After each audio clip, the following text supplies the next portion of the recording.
to get an abortion and you follow the rules of whatever that state is, I've heard all this. Well, they're going to arrest you when you come back.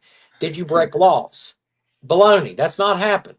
If you break laws, they'll arrest you if you're speeding, if but they don't. Look, the states decide.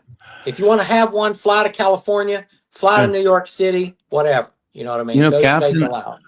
in my travels and mentoring, I've talked to one in particular, Generation X female that I really admire, and she's up in the Seattle area. And I asked her, I said, I Yeah. just hear so much in the press, access to abortion, blah blah.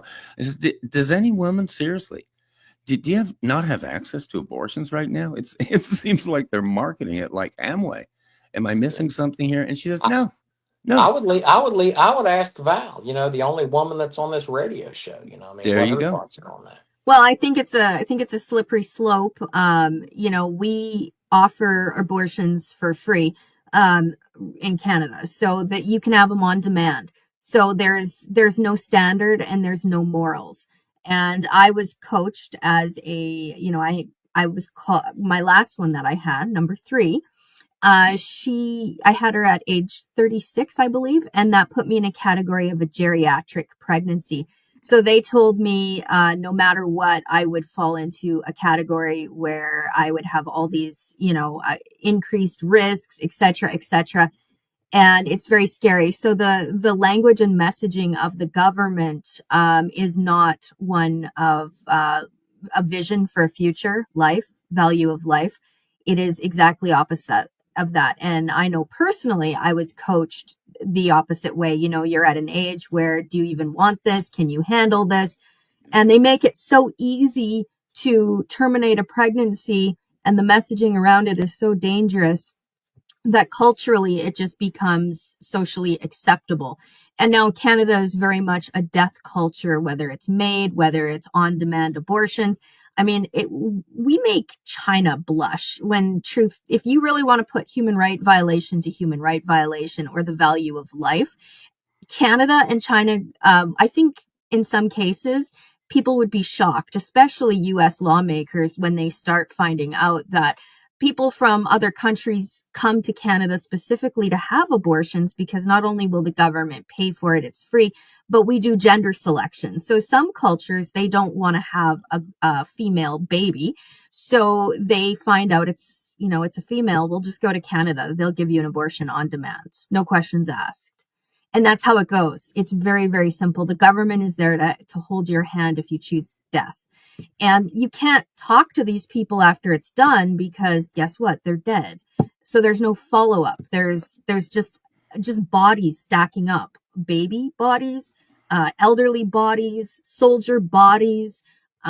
It's really bad. So as for the US, my advice here is it's a slippery slope. I can tell you what it looks like, what's happening at the neighbor's farm, so to speak. We're on the other side of the 49th. This is where it goes. This is how the bodies stack up. But local decision making is key. And I choose life. So I believe in choice, and I choose life. And that isn't allowed. So if you stop and think about that for a second, I believe that a doctor shouldn't make a decision for me, that it should be a local, personal decision. And I choose life. And that isn't accepted. They say choice is accepted, but not when you pick life. So right. Come back to the Constitution. Remain, like you said, James, it's already written in the Constitution what we require. So you don't go making these things federal. You make them local.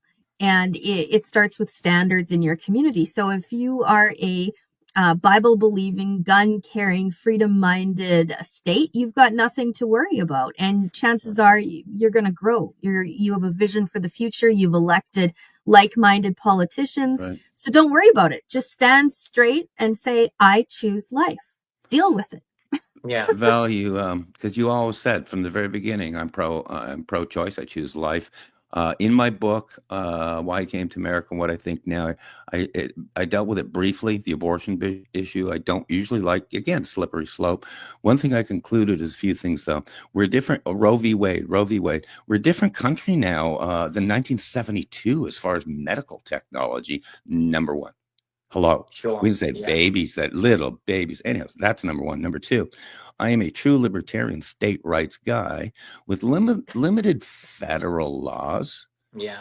Again, but, and I'm also not a national referendum guy. Like in the U.S. doesn't do national referendums like they do up in Canada. But I would be in one case, and I put it in the book. I said, the only thing I see is that Roe v. Wade protects late-term abortions. That's the only kind of advantage I see, a quote advantage. And I'm saying I would do a national referendum. I do not. This one, there's only about 2 or 3 subjects I would do this on. One's education. National referendum on banning late-term abortion. Period. All 50 states. Hello. That's it. You can't drive until you're 16. You literally ban late-term abortions. That little. And I don't care why or how or when. I heard a trauma surgeon said there's no such thing as the life of the mother. We try to save everybody every minute. We save both most of the time. We don't sit and choose as a surgeon. So my national referendum banning late-term abortions, that's all I'll say on that slippery slope. But I'm going to let you, James